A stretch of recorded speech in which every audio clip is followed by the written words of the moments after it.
Right, hello everyone. Welcome back to our kitchen. This is our motto now.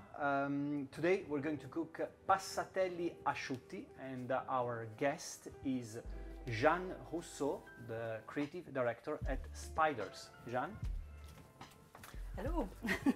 Thank you for coming. Thank you for receiving me. Welcome to our kitchen. So we're going to cook today a traditional recipe from our grandmothers, passatelli. You usually eat passatelli on a broth, but we're doing a version that are dry with a nice little sauce, okay? So Jehanne, you live in Italy now, right? Yeah. I'm living in Venezia. So you're kind of familiar with all this? Kind of, but to be honest, I've never did that recipe, so it's okay. it will be still new for me. It's okay, it's all very, very easy. Before we start, just a quick look at the ingredients. To make passatelli, it's a type of pasta that you don't do with flour. So basically we have eggs, Parmesan cheese and the breadcrumbs. That's it, that's the recipe. And the sauce we're going to do with some Parma ham and some butter. That's it, it's very simple, so we can have a chat and discuss a lot of different subjects. So Jehanne, you've got quite an interesting background. Thank you. Because we were talking about, you started from, you know, mobile games, and then you transitioned to, you know, it's like... in fact, I began with Game Boy games, which are, you know, even earlier. Yeah. So I'll start with the eggs whilst you tell me a little bit how you started your career in gaming. Well, to be honest, at the beginning it was a bit like, I would say, luck, because I didn't knew it was even possible to work in video games. You know, I was playing a lot. I was playing on different platforms. I had some consoles home, but for me it was like, you know, the kind of dream you can't reach. And I was drawing a lot, also doing some pixel arts at home. I was also writing and designing and, you know, doing plenty of different things. But for me, it was like, you know, it seems so impossible to work into this industry. And I had some friends who told me, hey, there is this guy who is creating a multimedia company. He's looking for an artist. Maybe you can join. So why not? And in fact, this company transformed itself into a video game company a few months afterwards. So you started just by chance, almost by chance. It was like I would say, you know, something that was not planned at all, at least. And then I began as a 2D artist. I was doing this pixel characters for Game Boy. That became Game Boy Color, then, you know, Game Boy Advanced. And so it was really like, you know, growing up with, you know, in my career, as we were also making this, the type of games evolved. And then I became quickly enough a project manager. And because it was a very small team and small games, I was also, you know, designing the levels. Why I was, you know, I was designing them, but I was also doing the level design of the levels because no one else was supposed to do that. So it was, it was very funny because I quickly learned nearly all the jobs except programmation because I'm terrible at it. It's not something for the creatives, I would say, you know? Yeah, I tried really, but no, it's not my, not my thing. Can I ask you to grate the... Yeah, sure. And the idea of making games sort of started to sort of become something that, oh, this might be the thing for me, right? Yeah, in fact, I realized that I liked, you know, the hard part was obviously something important for me, but also the fact that while doing the art, I was also imagining the game design. I was also in need of creating this level design and stories, and in fact was connecting to something that I really loved at that moment and I'm still in love with. It's tabletop RPG. So I was also playing a lot. You tell me to stop when just go for it. Okay. So you know, I used to play a lot at that moment with some friends at home. And we were already creating our own worlds and our own stories. And I realized that, you know, I think that video games is probably the media that is the closest of this kind of creative freedom, even if it's obviously you're not as free because there are the technical restrictions in video games, and especially when you're working on Game Boy. But but it was, you know, a kind of interesting connection.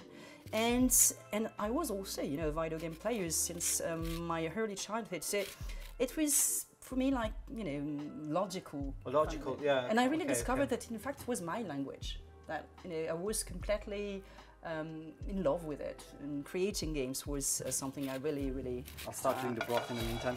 What I find interesting of your story as well is that you went back to RPGs, to tabletop RPGs, and then you started again in video games doing RPGs. Yeah, I was a bit frustrated after a while because I worked for this company developing games on Game Boy. Then I worked on for Gameloft. I did some mobile games for some time, and it was always some very simple games, so platformers, but really restricted by the obviously the technology of these machines was a bit limited because mobile were not the one we know nowadays. They were the old Nokia, the green and grey one.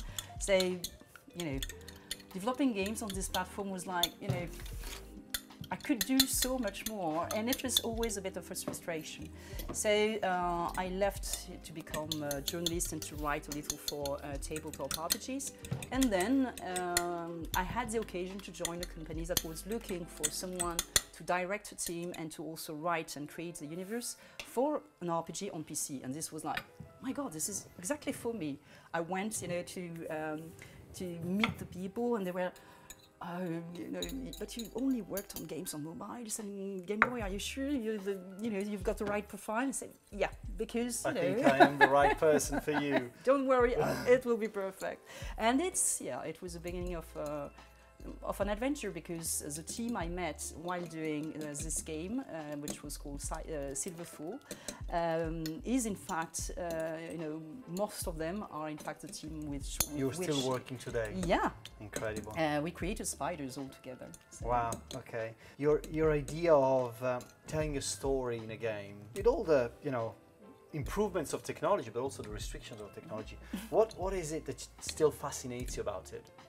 I think that writing stories for video games is something that is completely different from what we can find in cinema or books, and I try to write some stories for books, for example, and I wrote some few short stories and novels, but I find it frustrating too, because I always wanted to include some diverse possibilities, to open some doors for the person who will experience this story, because I want them to be at the center of the story. And that's something that tabletop RPG can obviously bring on the table, but also video games.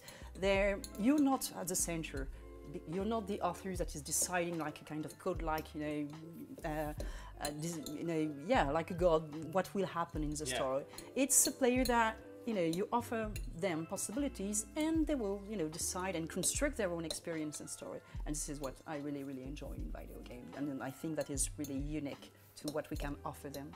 What is it that now sets the boundaries between a creator and the players? Because the players have a lot of input, right? In the yeah, and more, because now we can really exchange with them during the process of development.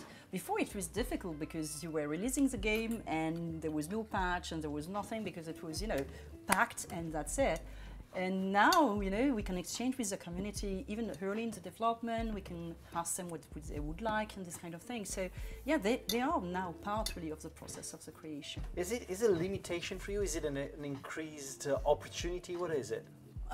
It's a mix. Obviously, it can limit me in some, I would say, in some ways, but it's also very enriching, because it's pushing me out of my comfort bubble. I need to reinvent things. I can't stay, in the same, I would say, cliche or in this type of story, because they will ask for something I didn't thought about, and then I need to, what should I do with that? It's a good idea, but for now it's not fitting, into the thing. Yeah. And then you find a solution, and it's really, I really like this part of. Okay. And that's also why I like to work in a team. This is also something that is kind of unique in video games. You're not, alone writing, in your on your typewriter.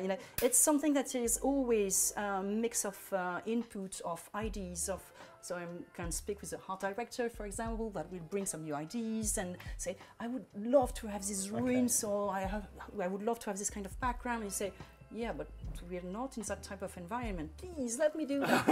Okay, let me think about it. And then, so the world is evolving because everyone is coming with some new ideas. So from time to time, I have to say, no, please, I won't put robots into my Renaissance game. Yeah, okay. But you know, it's about vision, right? It's Yeah. about sharing a vision. Yeah.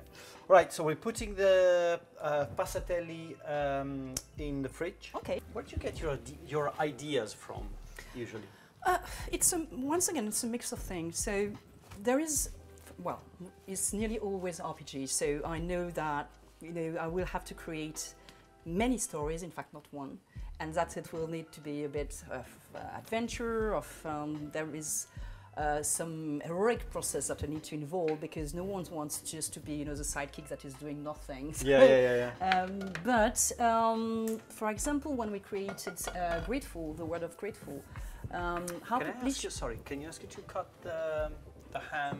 Sure. Like slices, yeah, like long. When we created GreedFall, for example, we were just finishing Technomancer. So a game set on Mars, sci-fi, but not like the Star Wars type of sci-fi, more like a post-apocalyptic, a bit, yeah, I would say low-tech sci-fi. And Mars in our game is really like the red and barren planet, so there is mostly desert, no vegetation, no trees and so on. And the artist was saying, please, we're a bit fed up with the desert, please, you know, we want to have some grass, we want to have some trees. And desert is a problem in video games. You know, so he said, okay, this is an interesting point, and our publisher wanted to have something more fantasy, because fantasy is selling better for RPGs. Okay. So, well, it was analysis, and I think that they're probably right on that point. So, but I didn't want to go back to the usual Tolkien-ish medieval fantasy. So I said, okay, but we need to reinvent it. So I don't want to have, again, elves and dwarves and guys in heavy armors and magician. No, please, let's try to invent something else. And the publisher said, okay, if you can come with an interesting idea, why not? And I really I love history. And I'm reading a lot of history book, and I realized that maybe by taking just another reference instead of Middle Ages, take some other moment in history that could be interesting. The gameplay team, the game designers, really wanted also to have a game more, I would say, directed towards exploration. Okay. And the moment in history where exploration became, you know, something very important was, for me, something that could be interested as a reference to create a fantasy game and a fantasy world. So we looked into, I went to my history book and to my, you know, also artistic reference. And we worked a lot with the art director on that point, because he was you know, super keen to choose the kind of costumes that the players would. So no, this is I don't like this kind of fashion. So, but this is interesting, you know. Three corns and this kind of, you know, of coats that are. He said that that's good. We could do something like that. So it was cool. You know, one of the reference, and from then. We mixed, you know, some real historical references with obviously fantasy, gameplay ideas, so artistic fashion ideas. So it's always a mix of plenty of things. But my job then is to take all these ideas and a little like, you know, like you cook, to try to do recipes that will make sense.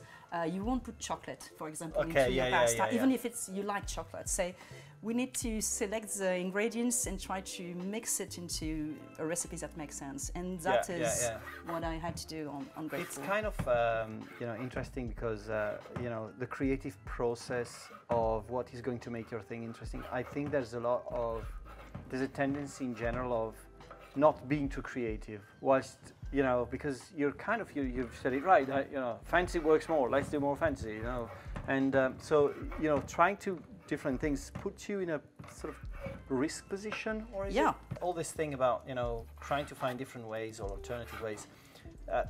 Do you actually put any risk in what you do? Because I see there's a lot of this tendency of, right, fantasy works, you know, let's do more fantasy. You know, sci-fi works, let's do more sci-fi. So, how much risk do you put in your, you know, process? Well, there are always risks, whatever the kind of universe you're creating. As soon as you're creating something new, you're not using an IP like, I don't know, Star Wars, there's very, very famous IPs.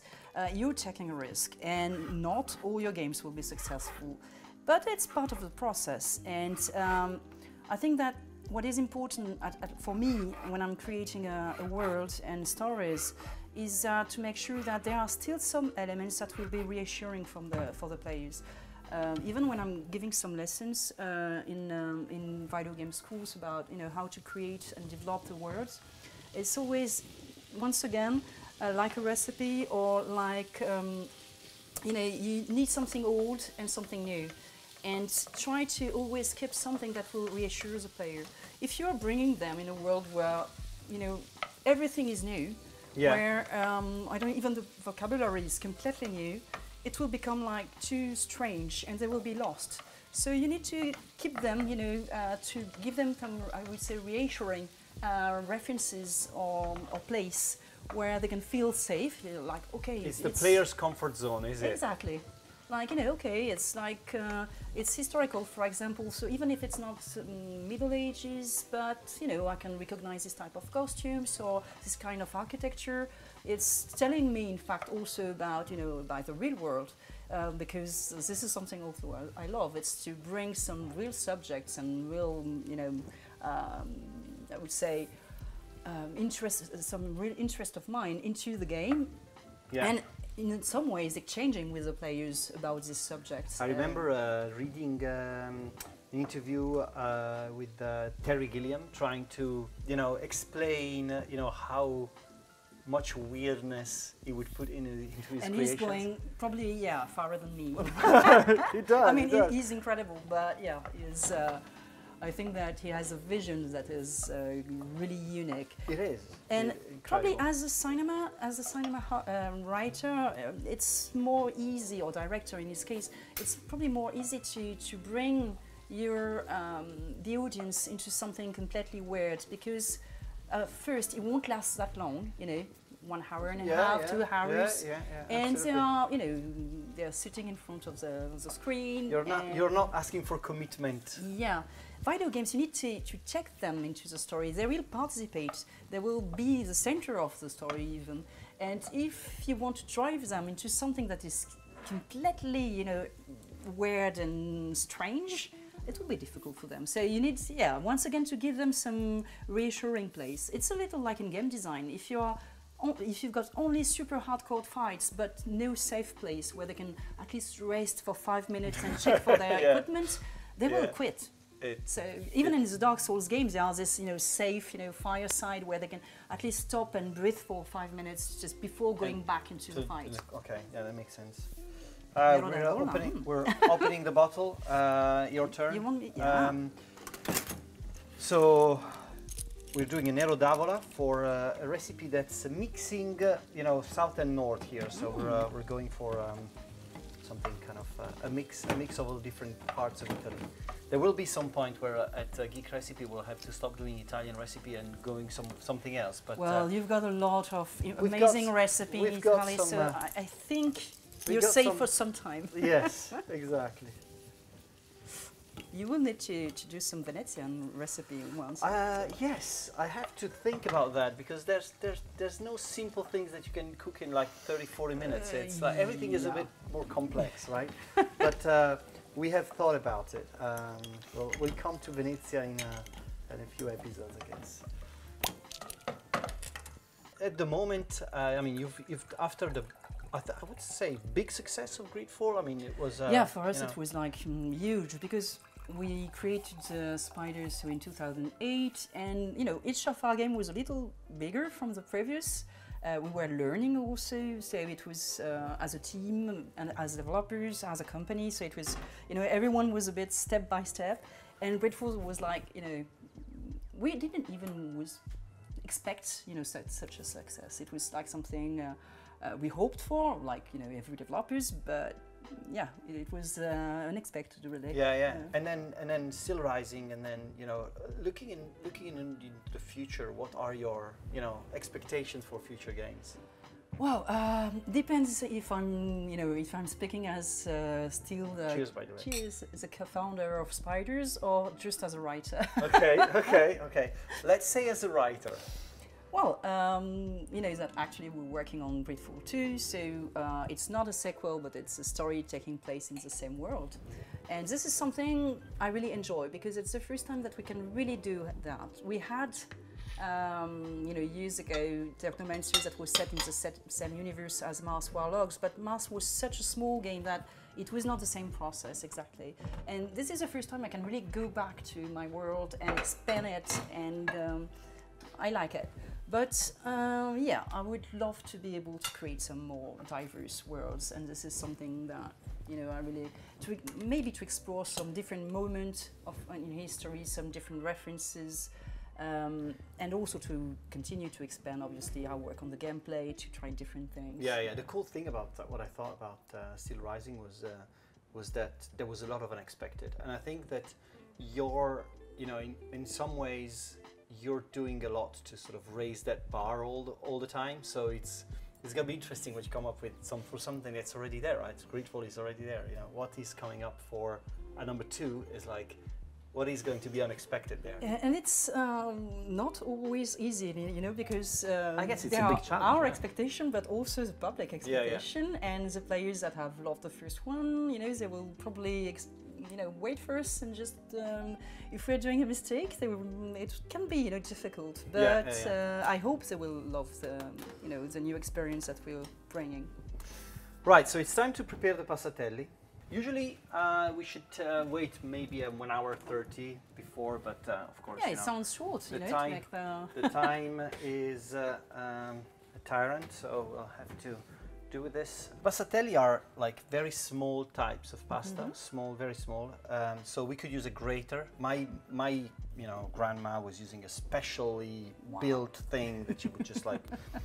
But that's of course not available in commerce right now. We don't have it in the kitchen, so we'll do it with a grater. We'll try it with a grater and see how that works. Okay? Yeah. Of course, this show is about what makes something fun and entertaining. I'll ask you the question. So, what is it that you think that makes the fun of an action RPG? There's a lot of elements in play, right? Yeah. Because some players want more action, some players want more custom RPG stuff, and so on. And in it's your mind, always difficult to make everyone happy. Yeah. Well, I think that the answer would be different. If you are asking, for example, for a lead game designer, he would probably answer something completely different than me. Okay. So, because we all have our different point of view on the question.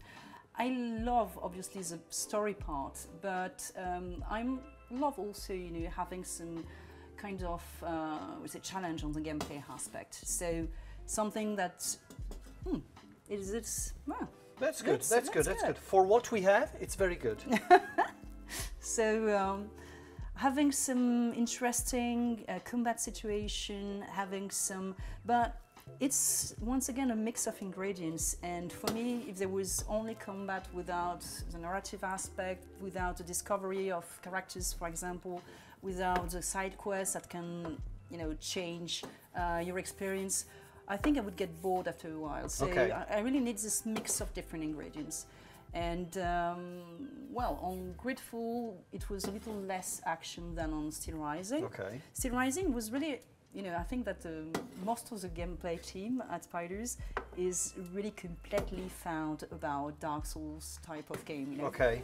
So Bloodborne and all this type of games. So they wanted really to be able to experiment what they could do on this type of gameplay. For me, it was like, okay, it's not exactly my favorite type of games, and also the story is told in a completely different way. Okay. But this was interesting for me. So, the fact that it was something new. It's not much about cutscenes. We've got some in the game, but not, not as much as we could have in the other games. The story is told by the description of items, for example, or by the environment itself.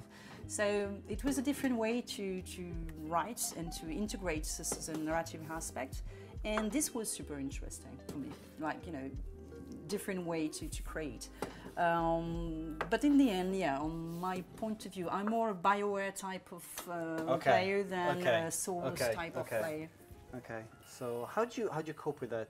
With your internal team's preferences and your Well, you know, I'm giving them Steelrising and they're giving me GreedFall.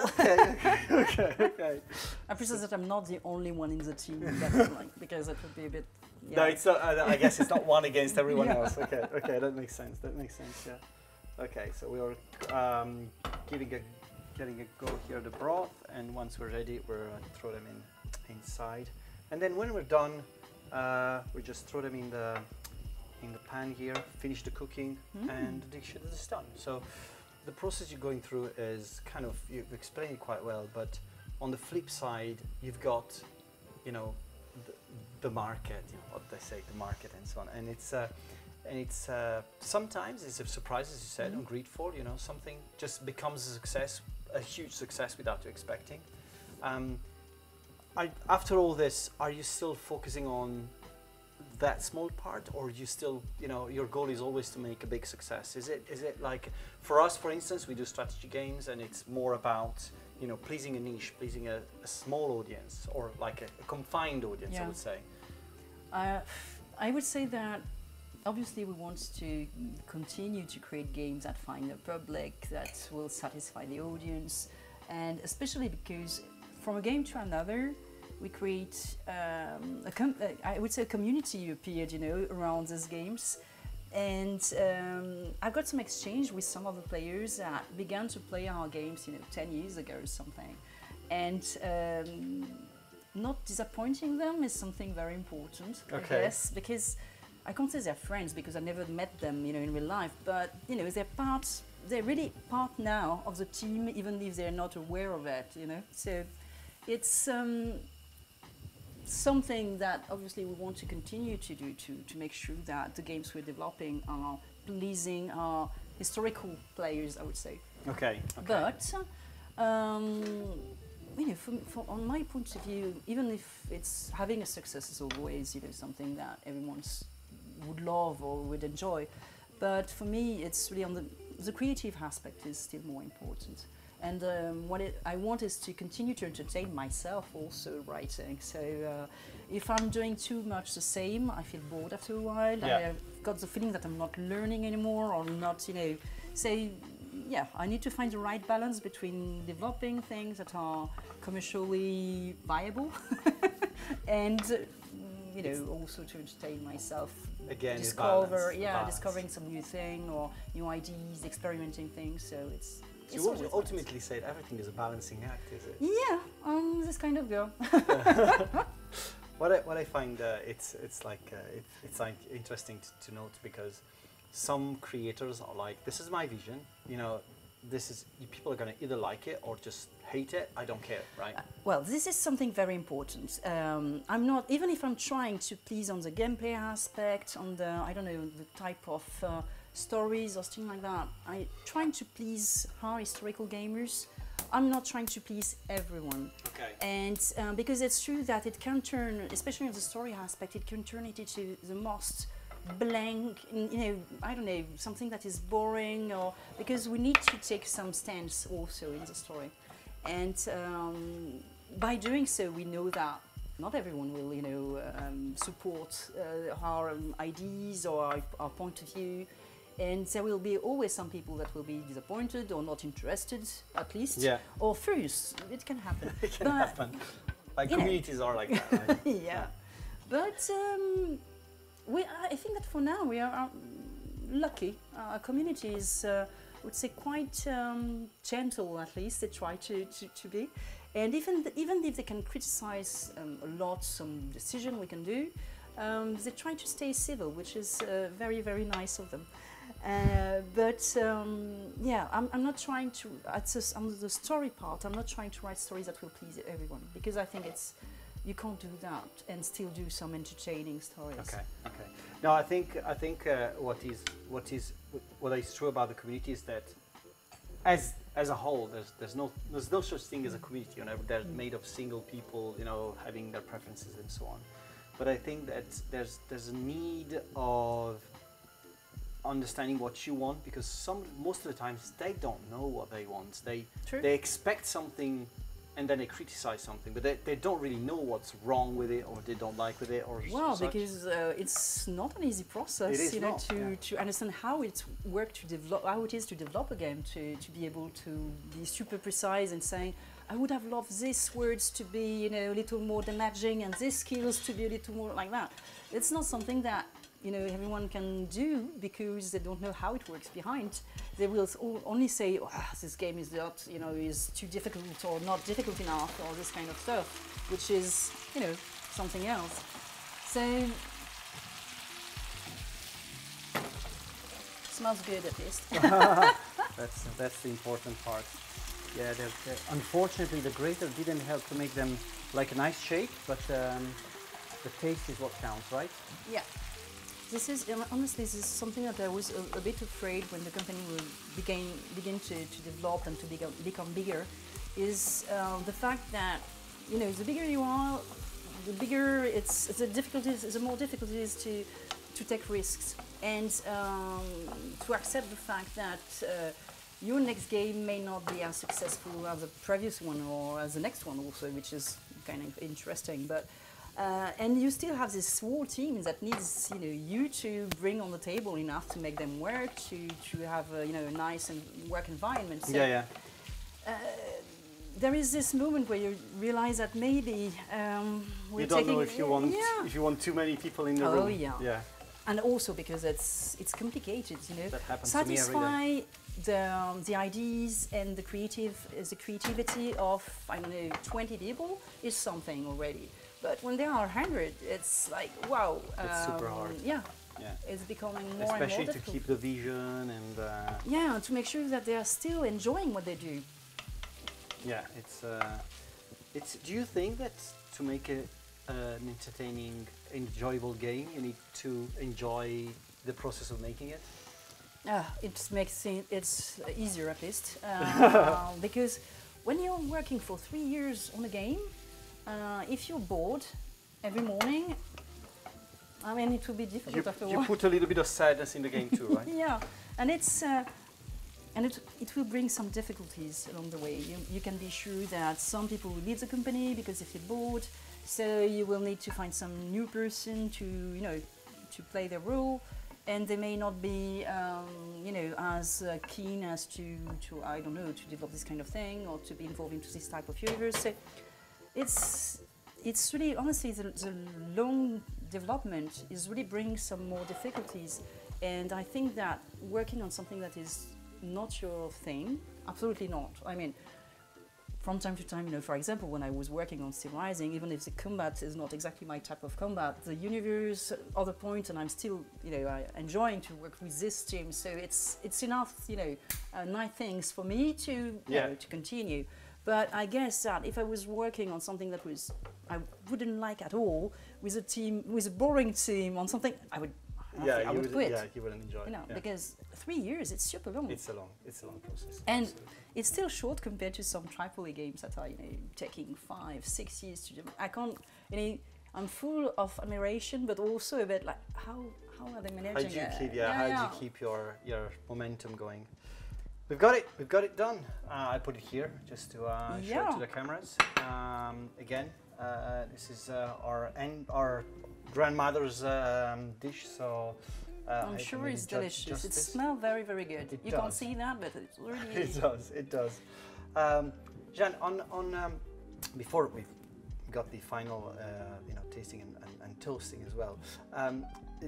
On the, you know, on your, you know, growth and process and how you managed to create this, you know, successful studio out of coming from mobile and Game Boy and so on.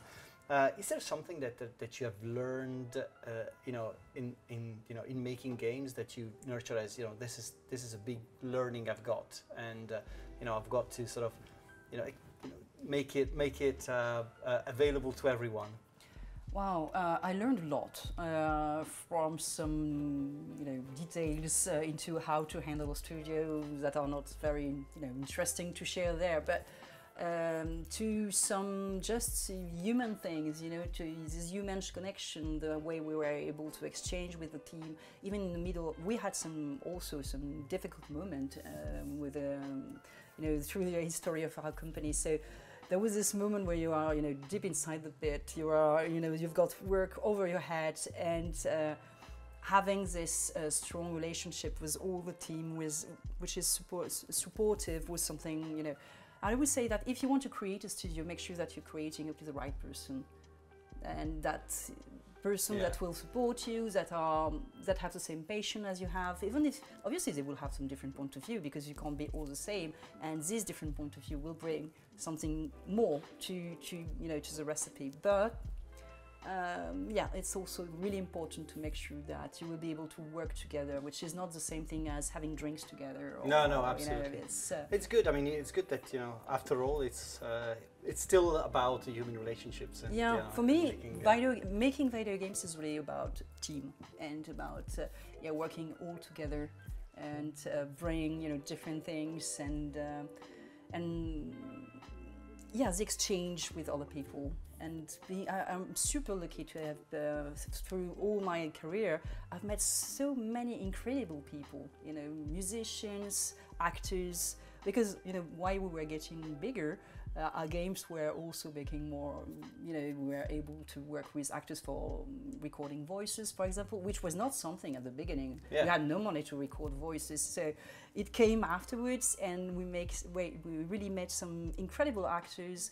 We did some mock-up with some stunt artists. So it was like, at a moment we realized that it was a connection with even more people coming with some even different backgrounds and different ideas and different, and it's so refreshing. Every time it is like, I'm learning every day, and I think that I will stay in that industry as long as I can learn some new things.